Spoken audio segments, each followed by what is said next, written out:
بسم اللہ الرحمن الرحیم. إن الحمد لله نحمده ونستعينه ونستغفره ونعوذ بالله من شرور أنفسنا ومن سيئات أعمالنا من يهده الله فلا مضل له ومن يضلل فلا هادي له وأشهد أن لا إله إلا الله وحده لا شريك له وأشهد أن محمدا عبده ورسوله. أما بعد فإن خير الحديث كتاب الله وخير الهدى هدى محمد صلى الله عليه وسلم وشر الأمور محدثاتها وكل محدثة بدعة وكل بدعة ضلالة وكل ضلالة في النار. أعوذ بالله السميع العليم من الشيطان الرجيم. بسم الله الرحمن الرحيم. قاف والقرآن المجيد بل عجبوا أن جاءهم منذر منهم فقال الكافرون هذا شيء عجيب أئذا متنا وكنا ترابا ذلك رجع بعيد قد علمنا ما تنقص الأرض منهم وعندنا كتاب حفيظ. وقال تعالى في موضع آخر أعوذ بالله السميع العليم من الشيطان الرجيم. بسم الله الرحمن الرحيم. فأما من أعطى واتقى وصدق بالحسنى فسنيسره لليسرى. رب اشرح لي صدري ويسر لي أمري واحلل عقدة من لساني يفقهوا قولي. تمام قسم کی تعریفات و صفات اللہ جل شانہ کے شایان شان ہے، جو تمام قسم کی نعمتوں سے نوازنے والا اور زندگی کے تمام قسم کے حالات معاملات کا تنہا مالک و مختار ہے. اور اسی لیے ساری کائنات کی جانب سے تنہا وہی عبادت اور بندگی کا بھی مستحق ہے. اللہ رب العالمین کے حمد و ثنا کے بعد اس کے بھیجے ہوئے انبیاء و رسول پر بے شمار رحمتیں، برکتیں، نوازشیں اور درود و سلام نازل ہوئی. خاص طور سے اس کے آخری نبی و رسول جناب محمد رسول اللہ صلی اللہ علیہ وسلم پر، آپ کے آل و اصحاب، آپ کے ازواج مطہرات اور قیامت تک صحیح معنوں میں آپ کی اتباع کرنے والے لوگوں پر. آمین. محترم سامعین اور معزز خواتین، آج کے خطبہ جمعہ کا عنوان ہے انفاق فی سبیل اللہ، یعنی اللہ رب العالمین کے راستے میں مال خرچ کرنے کی اہمیت و فضیلت. اس موقع پر اس عنوان کی ایک وجہ یہ بھی ہے کہ احادیث میں نبی اکرم صلی اللہ علیہ وسلم کی سلسلے میں بیان آیا کہ آپ صلی اللہ علیہ وسلم عام حالات میں سب سے زیادہ سخی ہوا کرتے تھے، لیکن جب رمضان کا مہینہ آتا تھا اور جبریل امین آپ صلی اللہ علیہ وسلم سے ملاقات اور قرآن کا دور کروانے کے لیے تشریف لایا کرتے تھے، تو آپ عام دنوں کے مقابلے میں اپنے ہاتھ اور زیادہ کھول دیا کرتے تھے. یہاں تک کہ صحابی بیان فرماتے ہیں کہ کالریح المرسلہ، آپ صلی اللہ علیہ وسلم اس طرح بے پناہ اور بے دریغ اللہ کے راستے میں ضرورت مندوں کے لیے مال خرچ کرنا شروع کر دیتے تھے جیسے کہ کوئی تیز چلنے والی ہوا. اس مناسبت سے مناسب معلوم ہوا کہ آپ کے سامنے اس موضوع کی اہمیت اور اس کے فضائل بیان کیے جائیں. دیکھیے، اللہ رب العالمین کے راستے میں مال خرچ کرنے کی دو شکلیں ہیں. ایک تو یہ ہے کہ جو آدمی صاحب نصاب ہے وہ زکوٰۃ کی شکل میں مال خرچ کرے. یہ متعین ہے، فرض ہے، سب سے زیادہ تاکیدی ہے. اس میں کسی بھی لحاظ سے غفلت، سستی، لاپرواہی کی قطعاً گنجائش نہیں ہے، اور اس کی مخصوص سزائیں متعین کر دی گئی ہیں جو بارہا آپ کے سامنے بیان ہوتی رہی ہیں. ان کا خلاصہ یہ ہے کہ اگر کسی نے زکوٰۃ کی پوری صحیح طریقے سے ادائیگی نہ کی تو اس کے سونے اور چاندی کو جہنم میں تباہ کر کے اس کے ذریعہ اس کی پیشانی کو، اس کی پشت کو اور اس کی پہلوؤں کو داغا جائے گا۔ اور حدیث میں آتا ہے کہ ان تمام قسم کے زیورات کو اور روپیے پیسے کو نہایت خطرناک، زہریلے اور ڈراؤنے سانپ کی شکل میں بدل کر کے انسان کے گلے میں لپیٹ دیا جائے گا، جو انسان کے جبڑے کو پکڑے گا اور کہے گا انا مالک انا کنزک، میں تمہارا مال اور تمہارا خزانہ ہوں۔ خرچ کرنے کی ایک شکل یہ ہے، زکوٰۃ کی شکل میں خرچ کیا جائے۔ لیکن اس کے علاوہ بھی اللہ رب العالمین نے اگر ہمیں مال و دولت سے نوازا ہے، اگرچہ ہم صاحب نصاب نہیں ہیں، جو بھی ہماری پوزیشن، جو بھی ہمارے حالات ہیں، اپنے حالات کے لحاظ سے اللہ رب العالمین کے راستے میں مال خرچ کرتے رہنا، یہ بہت بڑی فضیلت اور بہت بڑا اجر و ثواب کا کام ہے۔ کتنی فضیلت ہے، آئیے میں بغیر کسی تفصیل کے آپ کے سامنے قرآن و حدیث کو سلسلہ وار بیان کرتا ہوں، خود یہ بات واضح ہو جائے گی کہ اس کی فضائل کیا ہے۔ اللہ رب العالمین سورہ لیل میں ارشاد فرماتا ہے فَأَمَّا مَنْ أَعْطَىٰ وَاتَّقَىٰ وَصَدَّقَ بِالْحُسْنَىٰ فَسَنُيَسِّرُهُ لِلْيُسْرَىٰ۔ جس آدمی نے اللہ رب العالمین کے راستے میں مال خرچ کیا اور اللہ کا تقوی اختیار کیا اور تمام قسم کی بہترین باتوں کو، یعنی قرآن و حدیث کی باتوں کو سچ سمجھا، ان کی تصدیق کی، فَسَنُيَسِّرُهُ لِلْيُسْرَىٰ، تو ہم اس کے لیے آسانی پیدا کرنے والی چیزوں کو آسان کر دیں گے، یعنی آخرت کے کام، جنت کے کام اس کے لیے آسان کر دیں گے، اور دنیا کے اندر جن کاموں کو کرنے سے اس کی زندگی آسان اور پرسکون بن سکتی ہے، وہ تمام کام اس کے لیے آسان کرتے چلے جائیں گے، مشکلات دور کر دیں گے۔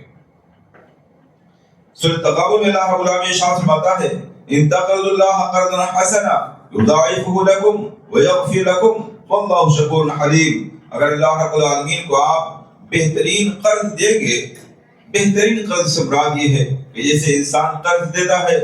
اور قرض کی واپسی کی امید رکھتا ہے اور اسے واپس ملنا کا حق ہوتا ہے، ایسے جب آدمی اللہ کے راستے میں مال خرچ کرتا ہے تو گویا اللہ رب العالمین کو اسے قرض دے دیا ہے، اور اللہ رب العالمین نعوذ باللہ کسی کے مال کو غصب نہیں کر سکتا ہے، وہ تو نہ صرف یہ کہ واپس کر دے گا بلکہ اللہ رب العالمین فرماتا ہے یضاعفہ لکم، قرض دار تو اتنا ہی واپس کرتا ہے جتنا اس نے لیا ہوتا ہے، اللہ رب العالمین اس سے بڑھا کر کے واپس کرے گا، وَيَغْفِرْ لَكُمْ، صرف واپس نہیں کرے گا بلکہ تمہاری خطاؤں کو بھی معاف فرما دے گا، وَاللَّهُ شَكُورٌ حَلِيمٌ، اور اللہ رب العالمین بڑا قدردان اور بڑا رحم کرنے والا بردبار ہے۔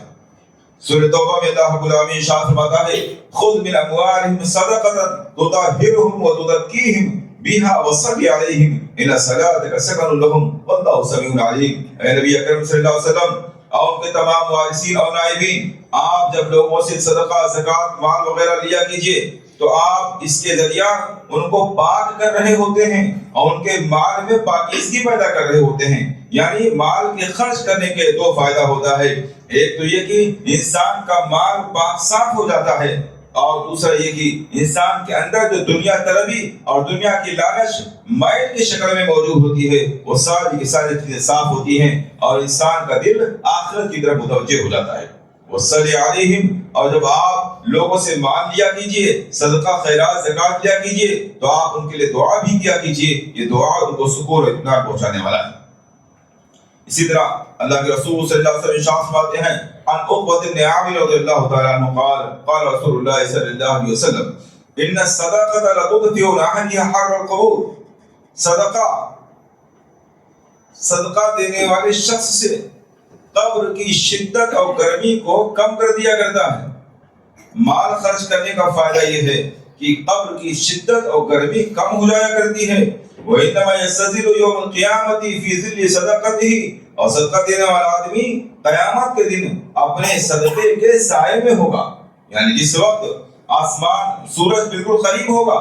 1 میل کی دوری پر ہوگا اور ہر آدمی اپنے گناہ کے اعتبار سے پسینے میں ڈوبا ہوا ہوگا، بعض لوگ اپنے گناہوں کی وجہ سے اپنے منہ اور ناک تک پسینے میں ڈوبے ہوئے ہوں گے۔ اس دن صدقہ دینے والا شخص اپنے صدقے کے سائے میں اطمینان اور سکون سے کھڑا ہوگا۔ اسی طرح دوسری روایت میں آتا ہے اللہ کے رسول صلی اللہ علیہ وسلم ارشاد فرماتے ہیں کل امرئ فی ظل صدقته حتى يقضى بین الناس تمام لوگ میدان محشر میں اپنے اپنے صدقے کے سائے میں ہوں گے، یہاں تک کہ لوگوں کے درمیان فیصلہ کر دیا جائے گا۔ اب یہ ہماری مرضی ہے کہ ہم کتنا اور کیسا گھنا اور کتنا بڑا سایہ چاہتے ہیں۔ جس قسم کے سائے کی ہمیں ضرورت ہے، ہمیں اسی اعتبار سے اللہ کے راستے میں صدقہ، خیرات اور مال خرچ کرنے کی کوشش کرتے رہنا چاہیے۔ صحیح بخاری مسلم کی روایت ہے، عن ابی ہریرہ رضی اللہ تعالی عنہ قال قال رسول اللہ صلی اللہ علیہ وسلم من تصدق بعدل تمرۃ من کسب طیب، جو آدمی حلال اور پاکیزہ آمدنی سے ایک کھجور کے برابر بھی صدقہ کرتا ہے، واللہ لا يقبل الا الطیب، اور اللہ رب العالمین صرف حلال اور پاکیزہ روزی ہی سے خرچ کیے ہوئے مال کو قبول فرماتا ہے، فإن اللہ يقبلها بيمینہ، تو اللہ رب العالمین اس معمولی سے صدقے کو، میں کھجور کے صدقے کو اللہ رب العالمین اپنے داہنے ہاتھ سے قبول فرما لیتا ہے، ثم يربيها لصاحبها، پھر اس صدقہ دینے والے شخص کے لیے اس کھجور کو یا کھجور کے برابر کیے ہوئے صدقے کو مسلسل بڑھاتا رہتا ہے، اس میں اضافہ کرتا رہتا ہے، کما یربی احدکم فلوہ، جیسے کوئی آدمی اپنے بچڑے کو جو ابھی بچہ ہے اسے خوب اچھی غذا کھلا کر کے اس کو بڑھانے اور پروان چڑھانے کی کوشش کرتا رہتا ہے، حتی تکون مثل الجبل، یہاں تک کہ وہ ایک کھجور کا صدقہ اللہ رب العالمین بڑھاتے بڑھاتے ایک پہاڑ کے برابر بنا دیتا ہے۔ ایک کھجور بھی اللہ رب العالمین کے راہ میں کوئی آدمی پاکیزہ مال سے اخلاص کے ساتھ خرچ کر رہا ہوتا ہے تو اللہ رب العالمین اس چھوٹی سی کھجور کے برابر خرچ کی ہوئی رقم کو بڑھا کر کے پہاڑ کے برابر کر دیتا ہے۔ بخاری مسلم کی روایت ہے، عن ابی ہریرہ رضی اللہ تعالی عنہ قال قال رسول اللہ صلی اللہ علیہ وسلم قال اللہ عز وجل یا ابن آدم انفق علیک، اللہ رب العالمین فرماتا ہے اے آدم کے بیٹے تو میرے راستے میں مال خرچ کر، میں تجھ پر خرچ کروں گا۔ بات بظاہر حدیث چھوٹی ہے لیکن اللہ رب العالمین کا وعدہ یقیناً بہت بڑا ہے۔ اللہ رب العالمین فرماتا ہے تو میرے راستے میں خرچ کر، میں تیرے راستے میں خرچ کروں گا۔ ظاہر سی بات ہے اللہ رب العالمین کا خرچ کرنا اپنے اعتبار سے ہوگا، ہمارا خرچ کرنا تو اپنی استطاعت کے حساب سے ہوگا، مگر اللہ رب العالمین کا ہم پر خرچ کرنا اس کی شان کے مطابق ہوگا۔ اسی طرح سے بخاری مسلم دونوں کی روایت ہے، عن ابی ہریرہ رضی اللہ تعالی عنہ قال قال رسول اللہ صلی اللہ علیہ وسلم ما من یوم یصبح العباد فیہ الا وملکان ینزلان، ہر روز صبح کے وقت اللہ رب العالمین کی جانب سے دو فرشتے نازل ہوتے ہیں، روزانہ صبح دو فرشتے نازل ہوتے ہیں، یقول احدہما، اور میں سے ایک فرشتہ کہتا ہے اللہم آتی منفقا خلفا، اے اللہ جو آدمی تیرے راستے میں مال خرچ کر رہا ہے اسے تو اس سے زیادہ بہترین بدلہ عطا فرما۔ وَيَقُولُ الْآخَرُ، اور دوسرا کہتا ہے اللہم آتی مُمْسِكًا طَرَفًا، اے اللہ جو بخیلی کر رہا ہے تیرے راستے میں مال خرچ نہیں کر رہا ہے تو اس کے مال کو ضائع اور کم کر دے۔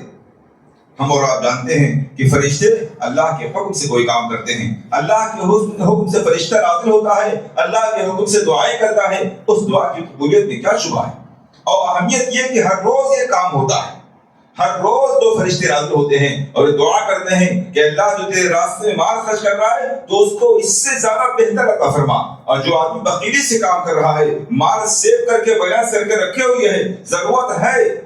جماعت کو ضرورت ہے، مساجد کو ضرورت ہے، مدارس کو ضرورت ہے، فقراء مساکین کو ضرورت ہے، آنکھوں سے دیکھ رہا ہے اور خرچ نہیں کر رہا ہے، مال روک کر رکھے ہوئی ہے، اللہم آتی ممسکا طرفا، اے اللہ اب اس کے مال کو اور زیادہ تو ضائع کر دے، کم کر دے، نقصان پہنچا دے۔ اب یہ مال کا نقصان کئی اعتبار سے ہو سکتا ہے مال میں کمی آ جائے، ہو سکتا ہے اس کی برکت میں کمی آ جائے، ہو سکتا ہے اس کی وجہ سے اولاد نافرمان ہو جائے، ہو سکتا ہے انسان بیمار پڑ جائے، مختلف قسم کے انداز میں اللہ رب العالمین کسی شخص کو نقصان پہنچا سکتا ہے، وہ قادر مطلق ہے۔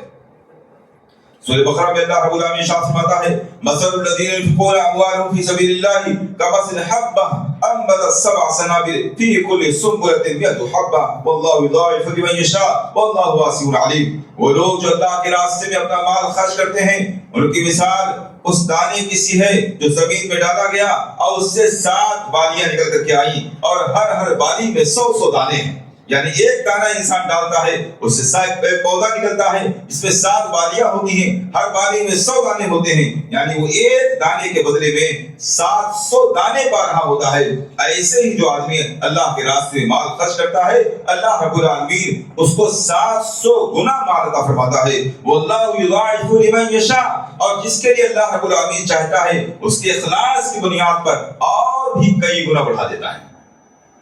جس طریقے سے ایک دانے کے بدلے میں ایک کسان 700 دانہ پاتا ہے، یہ اللہ رب العالمین کا وعدہ ہے، قرآن نے اس کو بیان فرمایا ہے کہ میرے راستے میں خرچ کرو، میں اس طریقے سے تمہارے مال میں، تمہاری رزق میں اضافہ کروں گا۔ 700 گنا گنا یا اس سے بھی زیادہ، واللہ یضاعف لمن یشاء واللہ واسع علیم، اللہ رب العالمین جس کے لیے چاہتا اور کئی گنا بڑھا دیتا ہے، اور اللہ رب العالمین تو بڑی وسیع اور بڑی کشادہ رحمت والا ہے، اور وہ سارے لوگوں کے دلوں کو، ان کے حالات، ان کے اخلاق کو جاننے والا ہے۔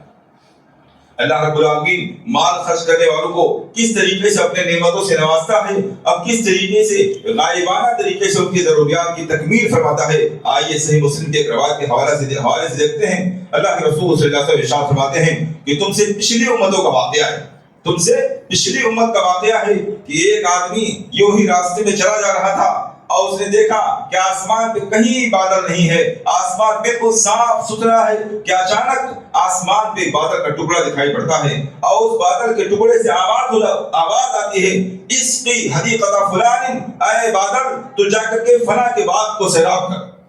عجیب منظر ہے، پورا آسمان صاف ستھرا ہے، کہیں کوئی بادل نہیں ہے، برسات کا کوئی موسم نہیں ہے، برسات کے آثار نہیں ہے، لیکن اس صاف ستھرے بادل پر، صاف ستھرے آسمان پر ایک بادل کا ٹکڑا دکھائی پڑتا ہے اور اس بادل کے ٹکڑے سے آواز آتی ہے کہ اس کے حدیقت فلان، جاؤ اور فلاں کے باغ کو سیراب کرو۔ ایک آدمی کا نام لے کر کے کوئی بادل سے آواز دے کر کے کہہ رہا ہے فلاں کے باغ کو سیراب کرو۔ وہ آدمی حیرت میں پڑ گیا کہ عجیب منظر ہے، پورا آسمان صاف ہے، کہیں بادل نہیں ہے، اور یہ ایک چھوٹا سا بادل کا ٹکڑا ہے اور اس میں کسی آدمی کا نام لے کر کے کہا جا رہا ہے کہ تم جا کر کے فلاں کے باغ کو سیراب کرو۔ حیرت و تجسس میں وہ آدمی اس بادل کے پیچھے پیچھے چل پڑا۔ دیکھیں یہ معاملہ کیا ہے۔ اس نے دیکھا کہ وہ بادل آیا، ایک ٹیلے پر سارا کا سارا پانی برس گیا اور اس ٹیلے سے سارا کا سارا پانی ایک نالے سے ہوتا ہوا جا رہا ہے۔ ساری برسات، سارا پانی ایک ٹیلے پر ہو رہا ہے، کہیں دوسری جگہ نہیں، اور اس ٹیلے کا سارا پانی ادھر ادھر بکھرنے کے بجائے ایک نالے سے نکلتا ہوا جا رہا ہے۔ وہ آدمی اس نالے کے پیچھے پیچھے، پانی کے پیچھے پیچھے چلنے لگا، یہاں تک کہ وہ دیکھتا ہے کہ ایک باغ کے پاس سے پانی پہنچ رہا ہے اور باغ میں پانی جا رہا ہے، اور وہاں ایک آدمی کدال لے کر کے اپنے باغ میں پانی پہنچانے کی کوشش کر رہا ہے۔ اس سے ملاقات کرتا ہے، پوچھتا بھائی آپ کا نام کیا ہے؟ وہ کہتا ہے نام کیا کریں، کیا وجہ ہے؟ اصل میں معاملہ یہ ہے کہ ہم نے یہ جس بادل کا پانی ہے اس بادل سے ایک نام سنا تھا جس میں کہا جا رہا تھا کہ فلاں کے باغ کو جا کر کے سیراب کرو۔ تو آپ کا نام کیا ہے؟ وہ وہی نام بتاتا ہے جس نام کو لے کر کے بادل سے آواز آئی، وہی نام اس کا۔ اس نے کہا بھئی آپ کی کون سی نیکی ہے، کون سا ایسا عمل ہے کہ اللہ رب العالمین سارے لوگوں سے ہٹ کر کے آپ کے باغ کے لیے خصوصی انتظام فرما رہا ہے۔ اللہ رب العالمین نے بادل بھیجا ہے جس میں فرشتہ آواز لگا رہا ہے کہ جا کر کے فلاں آدمی کے باغ کو سیراب کرو۔ یہ خصوصی اور غیبی انتظام اللہ رب العالمین کی طرف سے آپ کے کس عمل کی بنیاد پر ہے، آپ کا عمل کیا ہے؟ وہ بیان کرتا ہے میرا کوئی مخصوص عمل نہیں ہے، یہ میں واقعہ نہیں بیان کر رہا ہوں، صحیح مسلم کی روایت ہے، اللہ کے رسول صلی اللہ علیہ وسلم کا بیان ہے۔ وہ کہتا ہے میرا کوئی خاص عمل نہیں ہے، البتہ میرا ایک طریقہ ہے۔ طریقہ یہ ہے کہ اس باغ میں جب پھل آتا ہے تو اس پھل کو میں 3 حصوں میں تقسیم کر دیتا ہوں، اس پھل کو 3 حصوں میں تقسیم کر دیتا ہوں۔ ایک حصہ اپنے اہل و عیال کے لیے رکھ لیتا ہوں، دوسرا حصہ غربا مساکین پہ خرچ کر دیتا ہوں، اور تیسرا حصہ پھر اسی باغ میں لگا دیتا ہوں، اس کی تمام ضروریات کے لیے لگا دیتا ہوں۔ ایسے ہی میں اپنے باغ کی ساری آمدنی کو 3 حصے میں تقسیم کر دیتا ہوں، اس کے علاوہ کوئی دوسرا بڑا عمل نہیں۔ آپ دیکھیے ایک آدمی سارا مال نہیں خرچ کر رہا ہے، صرف اپنے مال کا 3 حصہ کر کے ایک حصہ اللہ کے راستے میں خرچ کر رہا ہے، 2 حصہ تو گویا وہ اپنے اوپر ہی خرچ کر رہا ہے، ایک حصہ اپنے اہل و عیال پر اور ایک حصہ باغ پر، تو وہ گویا اپنے اوپر خرچ کر رہا ہے، صرف 1/3 ایک تہائی حصہ وہ اللہ کے راستے میں خرچ کر رہا ہے۔ اللہ رب العالمین اس کے لیے مخصوص قسم کا انتظام فرما رہا ہے کہ خاص اس کے لیے بادل بھیجتا ہے، فرشتے کو حکم دیتا ہے کہ سارا کا سارا پانی جا کر کے فلاں کے باغ میں پہنچنا چاہیے، اس لیے وہ ہمارے راستے میں ایک ترتیب کے ساتھ مال خرچ کرنے والا ہے۔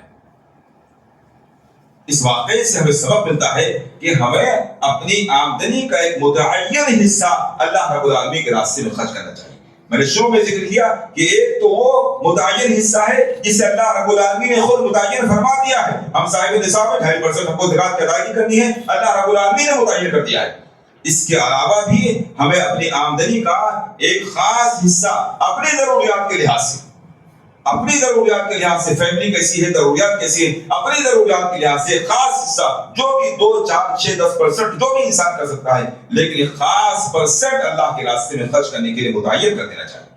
وہ اللہ جو پچھلی امت کے کسی شخص کے لیے اس طریقے سے غائبانہ انتظام کر سکتا تھا، وہ اللہ آج بھی قادر ہے اسی اخلاص اسی ترتیب کے ساتھ اگر ہم مال خرچ کرنے پر آ جائیں، اللہ رب العالمین آج بھی اسی قسم کے حالات پیدا کر کے ہمارے لیے مخصوص غیبی انتظامات فرما سکتا ہے۔ یا اسی کے مقابلے میں آپ سورہ قلم پڑھ لیجئے۔ سورہ قلم میں اللہ رب العالمین نے اصحاب الجنہ باغ والوں کا واقعہ ذکر کیا ہے، جس کی تفصیل احادیث کے اندر یوں آئی ہوئی ہے کہ پچھلی امت میں قرآن کا یہ واقعہ ہے اصحاب الجنہ کے واقعے سے سورہ قلم کے اندر اللہ رب العالمین نے اس میں بیان فرمایا ہے کہ پچھلی امتوں میں سے ایک امت کا واقعہ ہے کہ ایک آدمی باغ والا تھا اور وہ اسی ترتیب کے مطابق اپنے مال کا 3 حصہ کر دیا کرتا تھا۔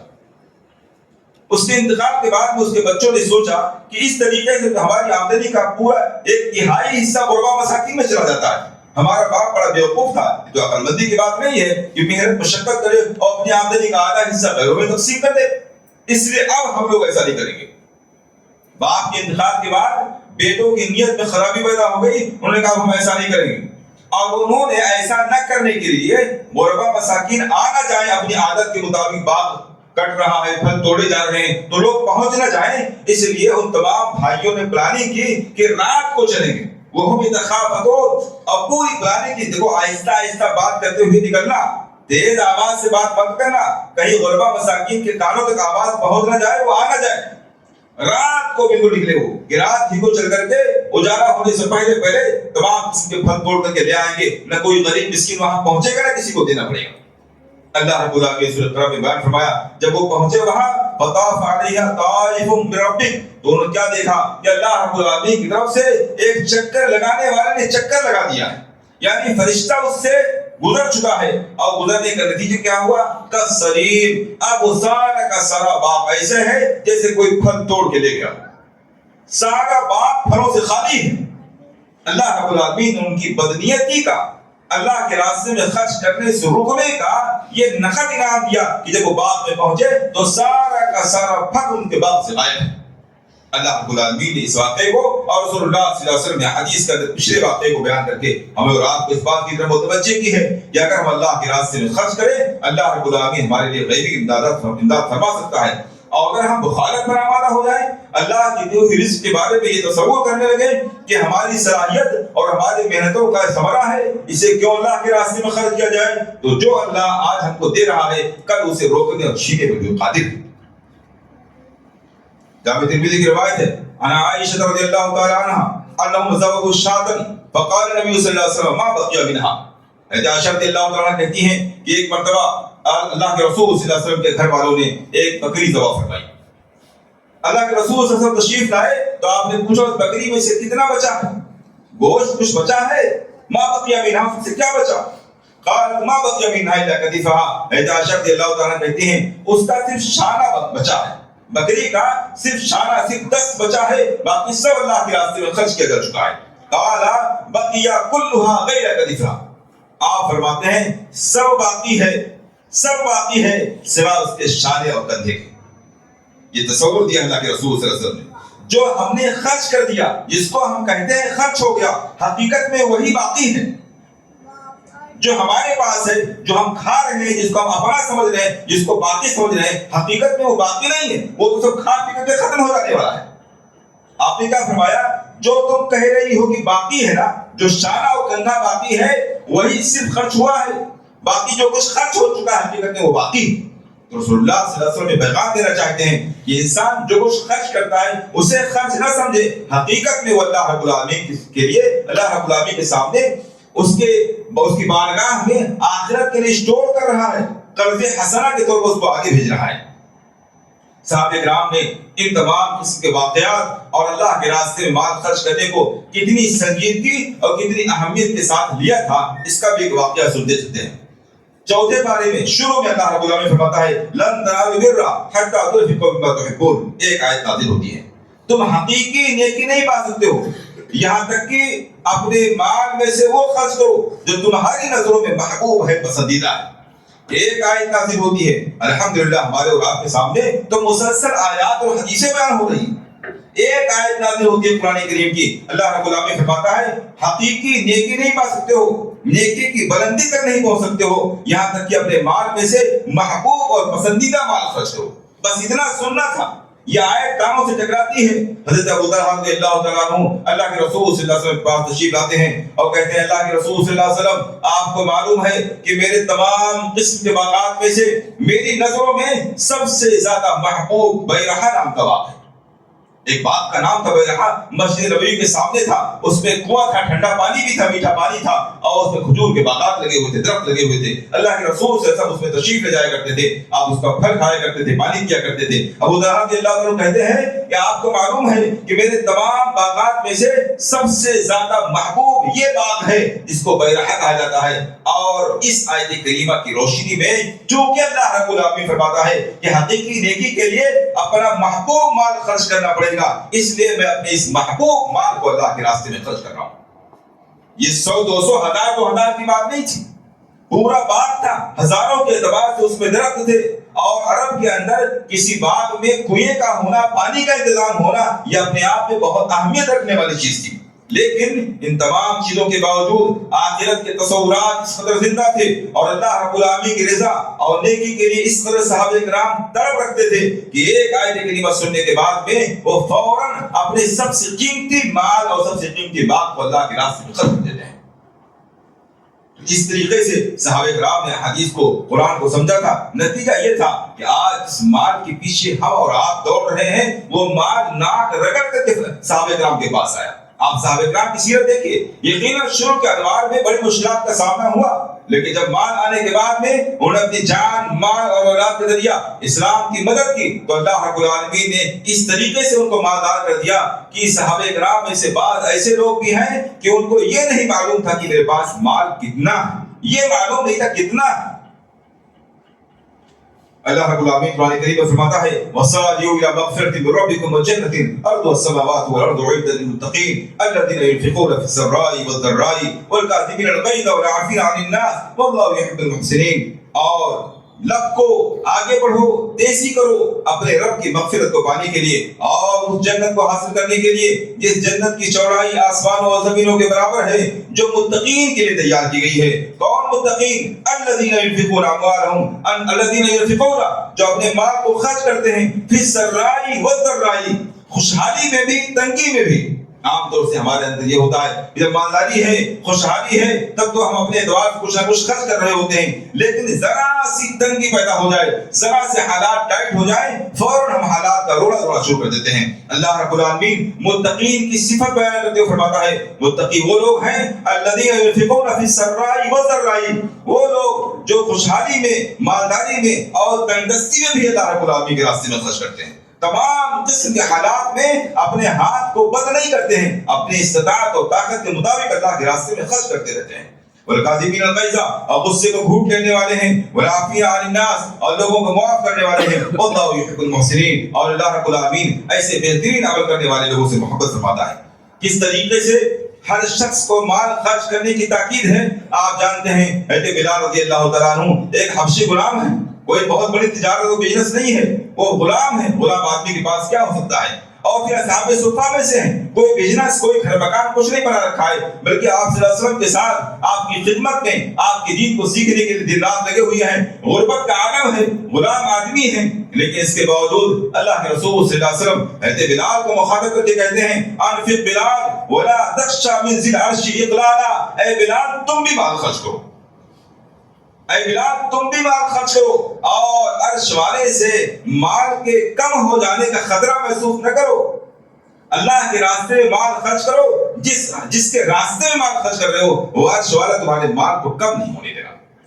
معزز سامعین اور محترم خواتین, یہ تمام قسم کی آیات و حدیث جو آپ کے سامنے بیان کی گئی ہیں وہ سب اس بات کا تقاضا کرتی ہیں کہ اللہ رب العالمین کی دی ہوئی اس دولت اور مال کے ذریعہ ہم آخرت کو تلاش کرنے کی کوشش کریں. اللہ رب العالمین قرآن کریم سورہ قصص میں ارشاد فرماتا ہے وَابْتَغِ فِيمَا آتَاكَ اللَّهُ الدَّارَ الْآخِرَةَ وَلَا تَنْسَ نَصِيبَكَ فِي الدُّنْيَا, اور اللہ رب العالمین نے آپ کو جو بھی نعمت عطا فرمائی ہے مال و دولت کی شکل میں یا کسی بھی شکل میں، اس کے ذریعہ آخرت کو کمانے اور اس کو پانے کی کوشش کیجیے۔ یہ ساری نعمتیں اس لیے ہیں تاکہ اس کا ہم بزنس کریں۔ جس طریقے سے ہمارے پاس مال اس لیے ہوتا ہے، ہم مال اس لیے کماتے ہیں تاکہ اپنے آرام اور آسائش کی چیزوں کو خرید سکیں، ایسے اللہ رب العالمین نے دنیا اور دنیا کی ساری نعمتیں اس لیے عطا کی ہیں تاکہ اس کے ذریعہ ہم آخرت کی زندگی کو خرید سکیں۔ وَابْتَغِ فِيمَا آتَاكَ اللَّهُ الدَّارَ الْآخِرَةَ، اللہ رب العالمین نے آپ کو ہم کو جو کچھ بھی عطا فرمایا ہے اس کے ذریعے ہم آخرت کی زندگی کو تلاش کرنے کی کوشش کریں۔ ہم سب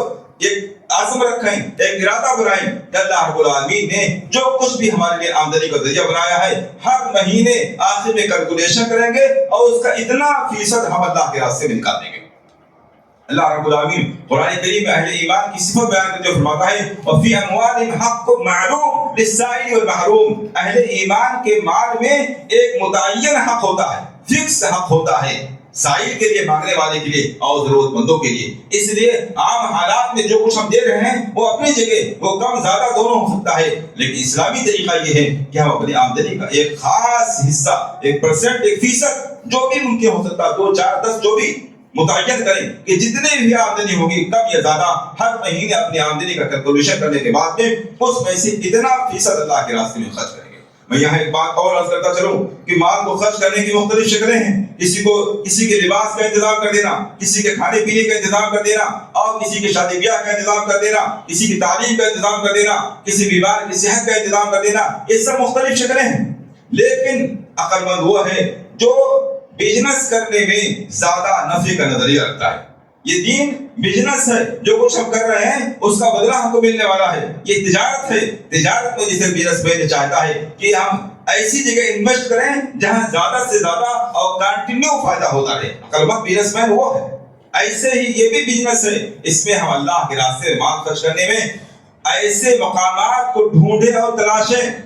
کہ جہاں خرچ کرنے سے فائدہ کنٹینیو اور مسلسل رہے، جس کو قرآن و حدیث میں صدقہ جاریہ کہا گیا ہے، جس کو حدیث کے اندر صدقہ جاریہ کہا گیا ہے۔ یعنی ایسی جگہ صدقہ کریں، ایسی جگہ خرچ کریں کہ جہاں خرچ کرنے کے بعد میں فائدہ کنٹینیو ہوتا رہے۔ مثال کے طور پر مساجد ہیں،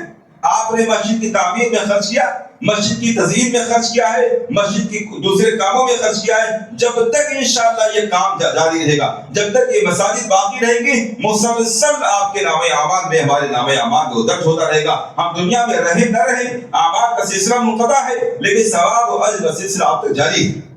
یا کسی بچے کی دینی تعلیم کا بندوبست کیا جائے،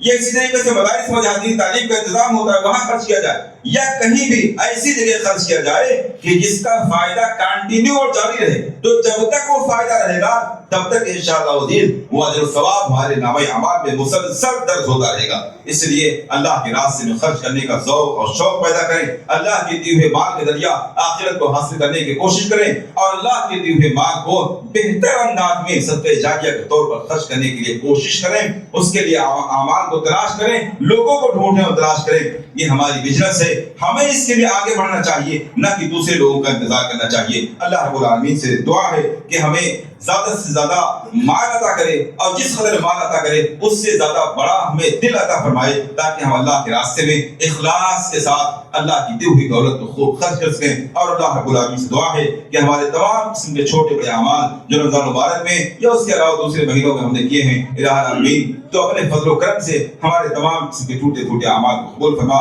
آمین۔ وآخر دعوانا الحمدللہ رب العالمین۔